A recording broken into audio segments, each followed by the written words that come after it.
নমস্কার, আপনারা দেখছেন হাই নিউজ। আমি শ্রীপর্ণা রয়েছে আপনাদের সঙ্গে। শুরু করছি আজকের নিউজ টুডে। শুরুতেই দেখে নেব আজকের হেড।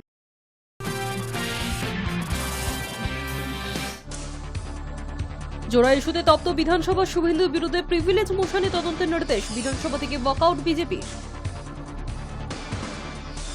বুধবার জগন্নাথ দেবের স্নানযাত্রা ঘিরে সাজো সাজো রব বাংলার সৈকত শহরে। রীতি মেনেই সব হবে জানালো মন্দির ট্রাস্ট কমিটি। দীঘায় জগন্নাথ পুজোয় নিজের বাড়ির গাছের আম কাঁঠাল পাঠালেন মুখ্যমন্ত্রী, সেই ফল নিবেদন করা হবে জগন্নাথের ভোগে। বাংলায় ফের ধর্ষণের ঘটনা, চায়ের সঙ্গে মাদক মিশিয়ে ধর্ষণের অভিযোগ এক নার্সকে। ধৃতকে গ্রেফতার করল নরেন্দ্রপুর থানার পুলিশ। এবার থেকে নিজের ইচ্ছে মতো বাড়ানো যাবে না এসির তাপমাত্রা। এসির তাপমাত্রা বেঁধে দিতে চলেছে সরকার। 20 ডিগ্রির নিচে এবং 28 ডিগ্রির উপরে রাখা যাবে না তাপমাত্রা। খুনের হুমকি পেলেন ডোনাল্ড ট্রাম্প। একই ইউএপি ট্রাম্পকে হত্যা করার এই হুমকি দিয়েছে। তালিকায় ট্রাম্প ছাড়াও তার সরকারের অন্যান্য ব্যক্তিদের নামও রয়েছে।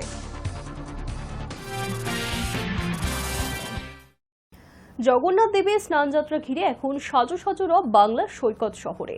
মুখ্যমন্ত্রী মমতা বন্দ্যোপাধ্যায়ের হাত ধরে এবার দীঘার মন্দির রথের সূচনা হবে। আর সেই উৎসবকে সুষ্ঠুভাবে পালন করতে এখন থেকেই দীঘার মন্দিরে তোড়জোড় শুরু হয়েছে। রীতি মেনেই সমস্ত কিছু হবে জানিয়ে দিল মন্দির ট্রাস্ট, তাই প্রস্তুতি তুঙ্গে। রথযাত্রা উৎসব মানেই পুরীতে হই হই রই রই ব্যাপার। এই সময় ওড়িশার জনপ্রিয় সমুদ্র শহরে ভিড়ে ভিড়াক্কার ছবিটা খুবই চেনা সকলের। বাংলার সৈকতে দীঘায় নবনির্মিত জগন্নাথ মন্দির ঘিরেও এবার ভক্তদের ঢল নামার অপেক্ষা। বুধবার জগন্নাথ দেবের স্নানযাত্রা। পুরীর মতোই রীতিনীতি মেনে তা পালিত হবে দীঘার জগন্নাথ মন্দিরেও। আগামী 27শে জুন রথযাত্রার আগে পর্যন্ত রয়েছে এক গুচ্ছ আচার অনুষ্ঠান। 11 তারিখ বুধবার সকাল 9টায় নিয়ম মেনে দীঘার জগন্নাথ মন্দিরে পাহান্ডি বিজয় উৎসব। এরপর বেলা ঠিক 11টায় জগন্নাথ, বলদেব ও সুভদ্রা স্নানযাত্রা। বুধবার দফায় দফায় নানা অনুষ্ঠান। দীঘার জগন্নাথ মন্দিরের প্রবেশদ্বারের বাদিকে একটি মণ্ডপ তৈরি হয়েছে, সেখানে ভক্তদের সামনেই অনুষ্ঠিত স্নানযাত্রা অনুষ্ঠান। দেবতাদের স্নান করানো হবে 108টি তীর্থের জল, পঞ্চামৃত, বিভিন্ন ফলের রস এবং অন্যান্য পবিত্র দ্রব্য দিয়ে।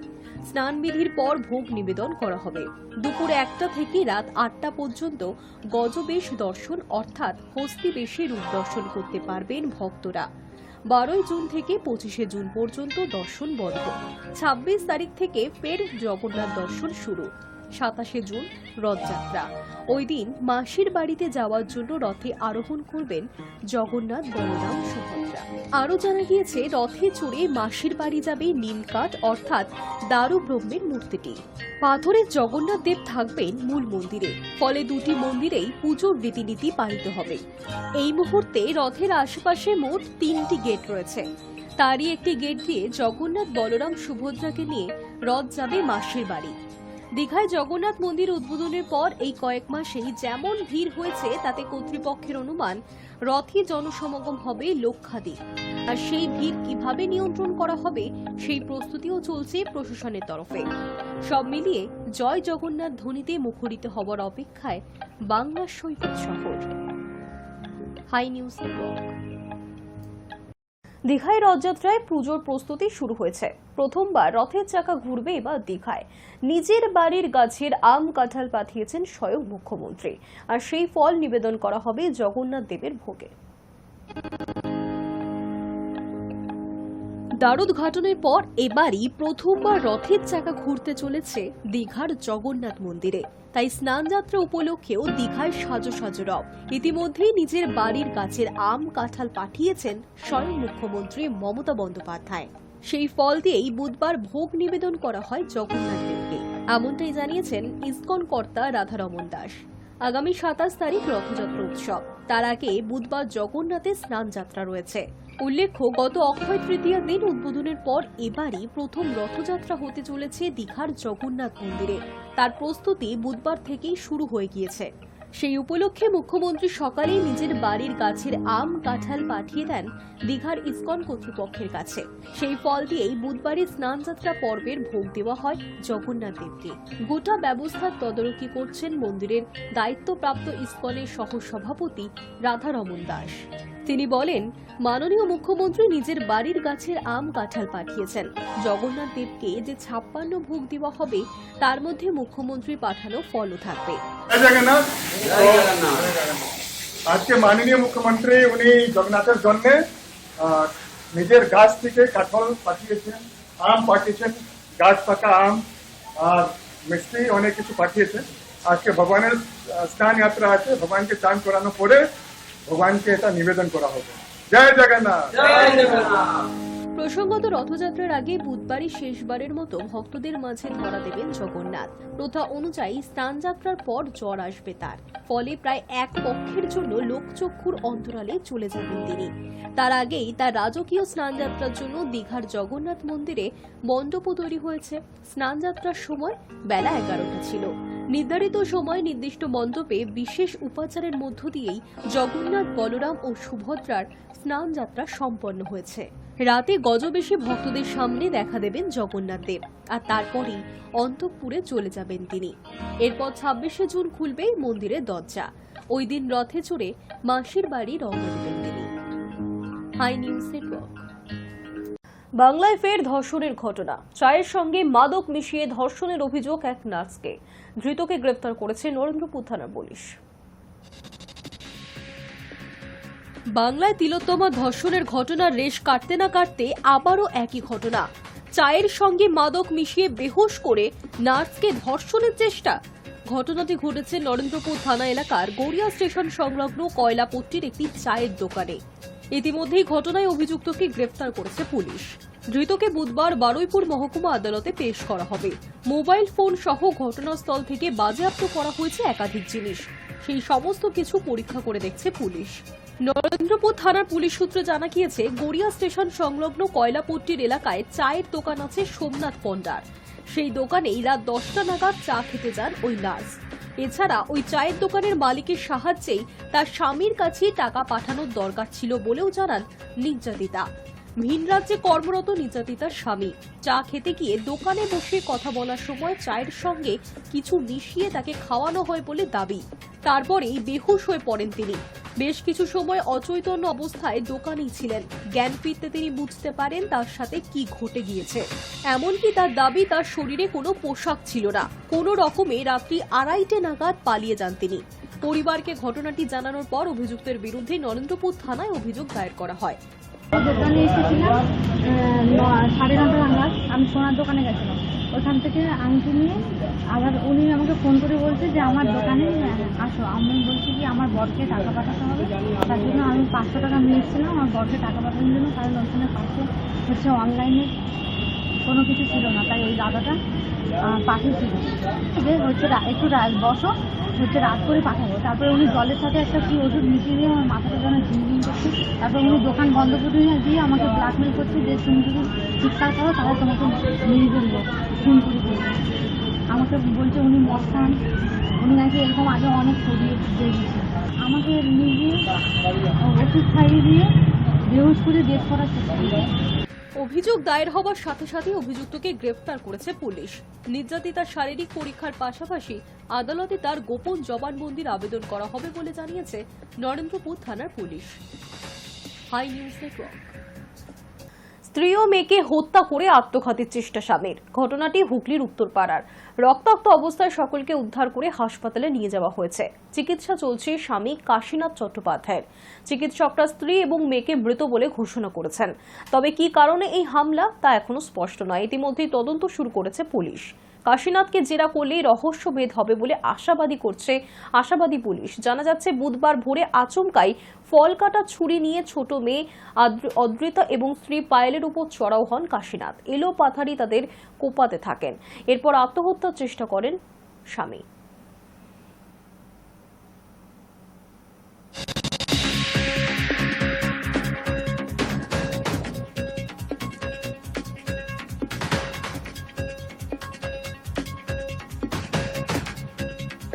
রঘুনাথগঞ্জে অনুষ্ঠিত হলো ভারতের গণতান্ত্রিক যুব ফেডারেশনের জনসভা। আর এই জনসভায় প্রধান বক্তা ছিলেন ডিওয়াইএফআই এর রাজ্য সম্পাদক কমরেড মীনাক্ষী মুখার্জি। সভায় মীনাক্ষী মুখার্জির বক্তব্য, বর্তমান সরকারের জনবিরোধী নীতির ফলে রাজ্যের যুব সমাজ চরম সংকটের মধ্যে রয়েছে। কর্মসংস্থান, শিক্ষা এবং ধর্মনিরপেক্ষতা নিয়ে যুব সমাজকে ঐক্যবদ্ধভাবে আন্দোলনের পথে নামতে হবে। সভায় উপস্থিত ছিলেন ডিওয়াইএফআই এর অন্যান্য রাজ্য এবং জেলার নেতানেত্রীরা। সভায় যুব সমাজের কর্মসংস্থান, শিক্ষা এবং ধর্মনিরপেক্ষতা নিয়ে সরকারের কাছে প্রশ্ন তোলে ডিওয়াইএফআই এর নেতারা। আর এই বিষয়কে কেন্দ্র করে আগামী দিনের আন্দোলনের দিন স্থির করা হবে বলেও জানানো হয়। কিন্তু প্রশ্ন থাকছে যুব সমাজের কর্মসংস্থান নিয়ে। তৃণমূল বাড়ির ছেলে, বিজেপির বাড়ির ছেলে, কংগ্রেসের বাড়ির ছেলে, সিপিএম এর বাড়ির ছেলে, কেউ কোনো রাজনীতি করতে চান না, তার বাড়ির ছেলে পুলে সবার জন্য তার যোগ্যতা অনুযায়ী একটা কাজ চাইছি। কেন জানেন? কারণ আমরা অনুগতর সাথে গরুর লেজ ধরে বাংলাদেশের বর্ডার পার করতে চাইছি। আমরা খেতে খেতে চাই আর লুটে খাওয়াদেরকে পাড়া ছাড়া করতে চাই। তাই আমরা কাজের অধিকারকে সাংবিধানিক স্বীকৃতি দেওয়ার জন্য লড়াই করছি। সংবিধানে লিখে দিতে হবে এগোটা ভারতবর্ষের সব বেকার ছেলে মেয়েদের কাজের একটা অধিকার আছে। পনকাণ্ড এবং হাওড়ায় সোদপুরের তরুণীকে নির্যাতনের ঘটনায় অভিযুক্ত মা ছেলের মধ্যে ছেলের খোঁজ পাওয়া গেল পুলিশের তরফে। 5 দিন খোঁজাখুঁজির পর কলকাতার গলফ গ্রিন এলাকা থেকে শ্বেতা খানের পুত্র আরিয়ান খানকে গ্রেফতার করল পুলিশ। হাওড়া পুলিশ সূত্রে জানা যাচ্ছে, অভিযুক্তকে ডোমজুর থানায় নিয়ে যাওয়া হচ্ছে। অন্যদিকে শ্বেতার মাকে আটক করা হয়েছে। তাছাড়াও মহিলার বছর 3 কন্যা সন্তানকেও কলকাতার এক ব্যক্তির বাড়ি থেকে উদ্ধার করেছে পুলিশ। এখন চলছে শ্বেতার খোঁজ। শ্বেতাদের বাঁকড়ার ফকিরপাড়ার ফ্ল্যাটে তল্লাশি চালাতে আদালতের অনুমতি পেয়েছে পুলিশ এবং ওই ফ্ল্যাটেই উত্তর 24 পরগনার সোদপুরের তরুণীকে আটকে রেখে শারীরিক অত্যাচার এবং যৌন নির্যাতন চালানো হয়েছিল বলে অভিযোগ উঠছে। জানা গিয়েছে, তাকে ইভেন্ট ম্যানেজমেন্টে চাকরি দেওয়ার টোপ দিয়ে মাস 6 আগে ডেকেছিলেন আরিয়ানি। সমাজ মাধ্যমে আলাপ হয়েছিল আরিয়ানের সঙ্গে এবং সোদপুরের তরুণের।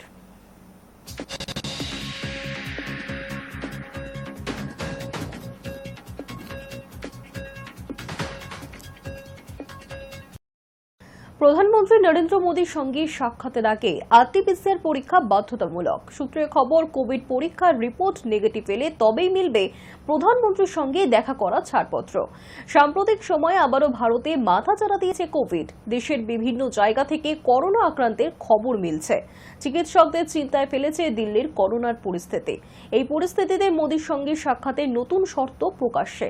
সূত্রের খবর, বুধবার সন্ধ্যায় প্রায় 70 জন বিজেপি নেতানেত্রীর প্রধানমন্ত্রীর বাসভবনে প্রধানমন্ত্রীর সঙ্গে দেখা করতে যাওয়ার কথা। আর সেই তালিকায় রয়েছেন দিল্লির মুখ্যমন্ত্রী রেখা গুপ্ত, 7 জন সাংসদ এবং বিধায়কের।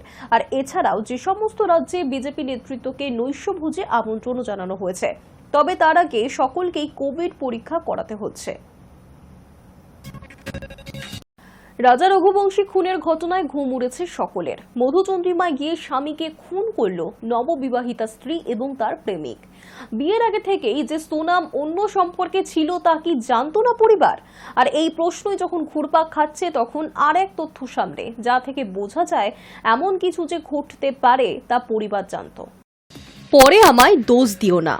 রাজা রঘুবংশীর সঙ্গে বিয়ের আগেই বয়সে অনেক ছোট পারিবারিক ব্যবসার কর্মচারী রাজ কুশওয়ার সঙ্গে প্রণয়ের কথা মাকে জানিয়েছিলেন সোনাম।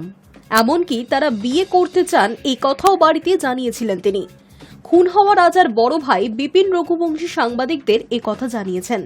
বিপিনের দাবি, সোনামের পারিবারিক এক বন্ধু তাকে জানিয়েছে সোনাম রঘুবংশীর মা মেয়ের জোর করে বিয়ে দেন, কারণ তারা একই বংশের বলে। তিনি বিয়ের আগেই জানতেন মেয়ে অন্য একজনের সঙ্গে প্রেম করে।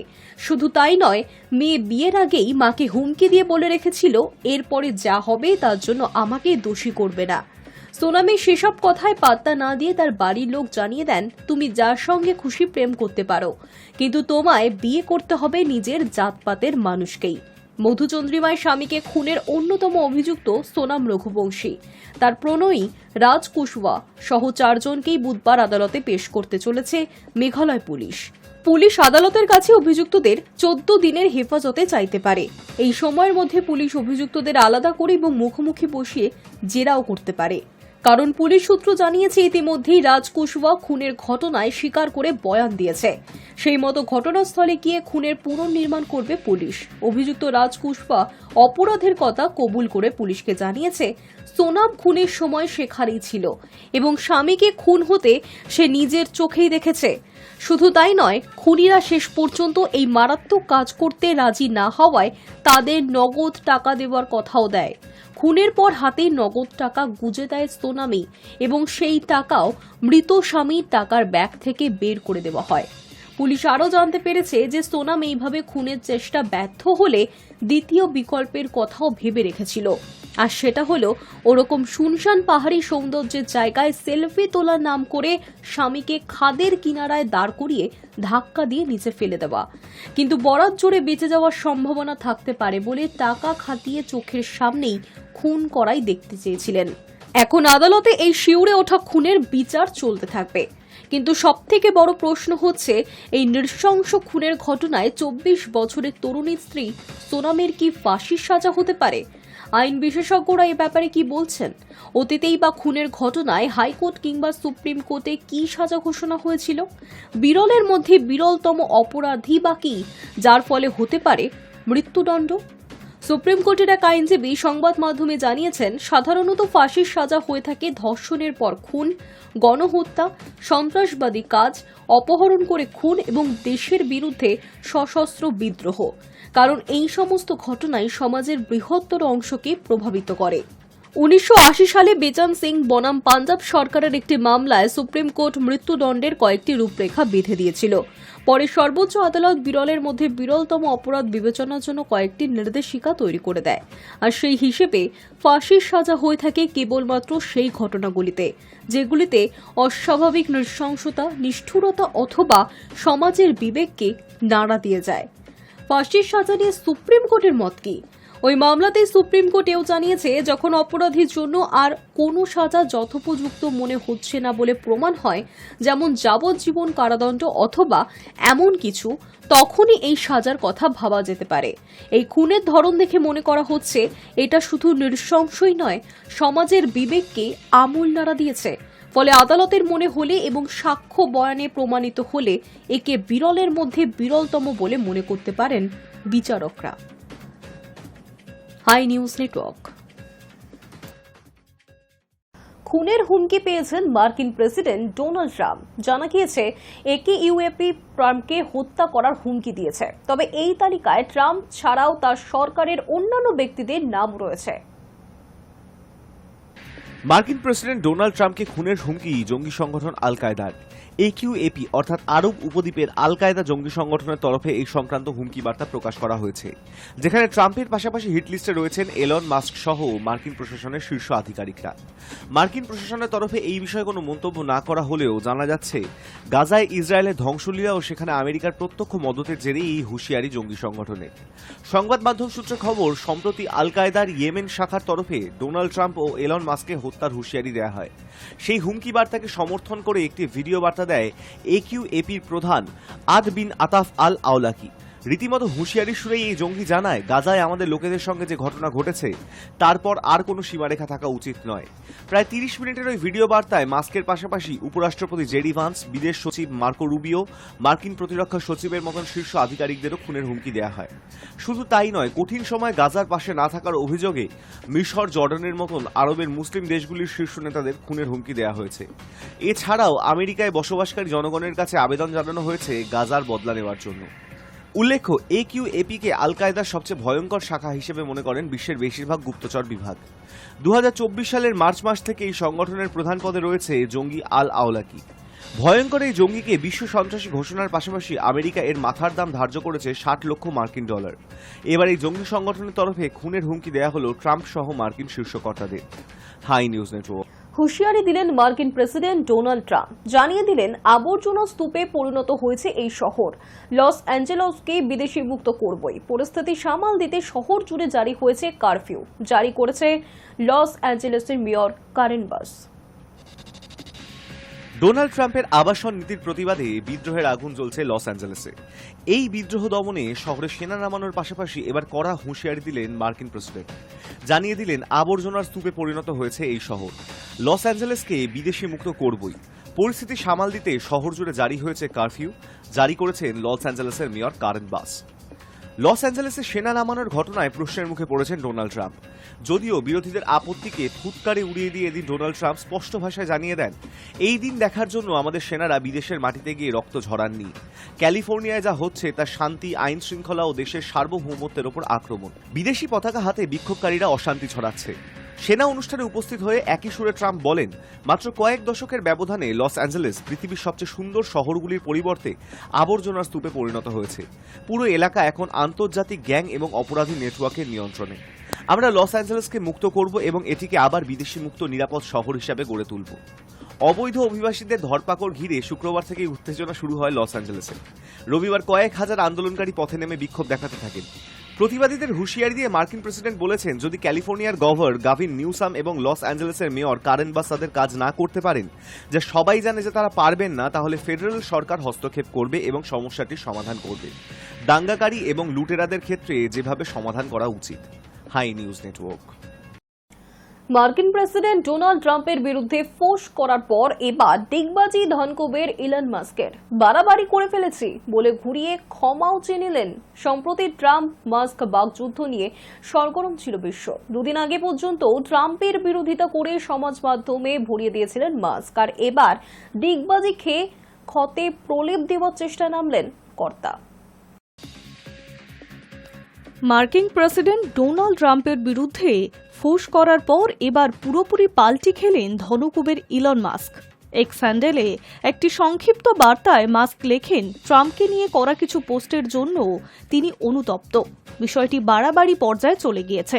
সুন্দর বিলকে কেন্দ্র করে শুরু হয় মাস্ক ট্রাম্পের দ্বৈরথ। যে মাস্ককে কিছুদিন আগেই জড়িয়ে ধরেছিলেন ট্রাম্প, যার জন্য হোয়াইট হাউস গড়ে দিয়েছিলেন আলাদা দফতর, সেই তিনিই হয়ে উঠেছিলেন তার সরকারের পথে অন্যতম কাঁটা। শুধু তাই নয়, ট্রাম্প নিজের মুখেই জানান মাস্কের সঙ্গে তার সব সম্পর্ক শেষ। মাস্ক থেমে থাকেননি, সুর চড়িয়েছেন তার একদা বন্ধুর বিরুদ্ধেই। তবে এবার সেই মাস্কের সুর যেন বেশ কিছুটা নরম। ট্রাম্প মাস্কের বিরোধিতার সূত্রপাত একটি বিলের স্বাক্ষর করার পর থেকেই। ট্রাম্প নিজেই সেই ব্যাখ্যা করেছেন বড় ও সুন্দর বিল হিসেবে, কিন্তু সেই বিল নিয়ে ক্ষোভ প্রকাশ করেন মাস্ক। তার আশঙ্কা, সরকারি দক্ষতা বিষয়ক দফতর এতদিন যে কাজ করে আসছিল তা ব্যর্থ হবে। শুধু আশঙ্কা প্রকাশ করেই ক্ষান্ত হননি তিনি। তারপর ইস্তফাও দেন মাস্ক। ইস্তফা দেওয়ার পর থেকেই ট্রাম্পকে নিয়ে একের পর এক পোস্ট করেন মাস্ক। এও বলতে শোনা গিয়েছে, তিনি যদি সাহায্য না করতেন তবে আমেরিকার প্রেসিডেন্ট নির্বাচনে হেরে যেতেন। ট্রাম্প মাস্কের সম্পর্কে কেন এই ইউটার্ন, গলায় গলায় বন্ধুত্ব কেন কাদা ছোড়াছুড়ি পর্যন্ত এগোলো, তা নিয়ে চর্চা থামেনি। সেই আলোচনার মধ্যেই নিজের অনুতাপ প্রকাশ করলেন ইলন মাস্ক। অনেকে মনে করেছেন এই ঘটনা ট্রাম্প মাস্কের যুদ্ধ শেষের ইঙ্গিত হতে পারে। High News network. লন্ডন সফরে গিয়ে তুমুল বিক্ষোভের মুখে পড়তে হলো বাংলাদেশের প্রধান উপদেষ্টা মোহাম্মদ ইউনূসকে। বিদেশের মাটিতে তাকে কালো পতাকা দেখানোর পাশাপাশি গো ব্যাক স্লোগান দিল বাংলাদেশেরই প্রবাসী জনতা। আর শুধু তাই নয়, এই সফরে ব্রিটেনের প্রধানমন্ত্রী কিয়ের স্টামারের সঙ্গে সাক্ষাতের ইচ্ছে ছিল ইউনূসের, তবে সেই বৈঠক হচ্ছে না বলেই জানা যাচ্ছে। লন্ডন সফরে গিয়ে তুমুল বিক্ষোভের মুখে পড়তে হলো বাংলাদেশের প্রধান উপদেষ্টা মোহাম্মদ ইউনূসকে। জানা গিয়েছে, গত মঙ্গলবার বিএনপির নেতা তারেক জিয়ার সঙ্গে সাক্ষাৎ করতে লন্ডনে গিয়েছেন ইউনূস। আর এই তারেক দীর্ঘদিন ধরেই ব্রিটেনের বাসিন্দা। বাংলাদেশের জাতীয় নির্বাচন সংক্রান্ত জটিলতা এবং দেশের অন্দরে চলতে থাকা রাজনৈতিক অস্থিরতা নিয়ে আলোচনার উদ্দেশ্যে ইউনূসের এই সফর। তবে লন্ডনের মাটিতে ইউনূস পা রাখার পরেই বিক্ষোভে ফেটে পড়লেন লন্ডনে বসবাসকারী বাংলাদেশিরা। ইউনূসের হোটেলের বাইরে আওয়ামী লীগের ব্যানারে বিক্ষোভ দেখান শতাধিক মানুষ। ইউনূসকে উদ্দেশ্য করে গো ব্যাক স্লোগান দেওয়ার পাশাপাশি বাংলাদেশের মাটিতে চলতে থাকা নৃশংস মাস্টারমাইন্ড বলে আক্রমণ করা হয় প্রধান উপদেষ্টাকে। বিক্ষোভকারীদের অভিযোগ, শেখ হাসিনাকে দেশছাড়া করার পর গোটা বাংলাদেশে যে অরাজকতা, উগ্র মৌলবাদ ও হিংসার রাজত্ব চলছে তার জন্য দায়ী ইউনূসের প্রশাসন। বাংলাদেশের মাটিতে মানবাধিকার লঙ্ঘন, গণহত্যা, আইন শৃঙ্খলা ব্যবস্থাকে খারাপ করে তুলছে এই মৌলবাদীরা। খোদ ইউনূস তাদের প্রশ্রয় দিচ্ছেন। বিক্ষোভকারীদের অভিযোগ, আততায়ীদের হামলার মৃত্যুর ভয়ে যেসব নেতারা বাংলাদেশ ছেড়ে বিদেশে পালিয়েছেন তাদের বেছে বেছে মামলা দেওয়া হচ্ছে। শুধু তাই নয়, দ্রুত নির্বাচনের দাবির পাশাপাশি সেই নির্বাচনে আওয়ামী লীগকে প্রতিদ্বন্দ্বিতা করার সুযোগ দেওয়ার দাবি জানান বিক্ষোভকারীরা। এই সফরে ব্রিটেনের প্রধানমন্ত্রী কিয়ের স্টারমারের সঙ্গে সাক্ষাতের ইচ্ছে ছিল ইউনূসের, তবে জানা যাচ্ছে সেই বৈঠকের সম্ভাবনা বাতিল হয়েছে। এমনকি ব্রিটেনের সরকারি সম্মান থেকেও বঞ্চিত হতে পারেন ইউনূস, যা বাংলাদেশের জন্য নিশ্চিতভাবে অপমানজনক। সাধারণত কোনো রাষ্ট্রপ্রধান বিদেশ সফরে গেলে তাকে অভ্যর্থনা জানাতে হয় সেই দেশের সরকারের তরফে, তবে ইউনূসের ক্ষেত্রে তার কোনোটাই হচ্ছে না। Hi News Network. চেয়ারে পা তুলে বসে বার্থডে বয় লালু প্রসাদ যাদব।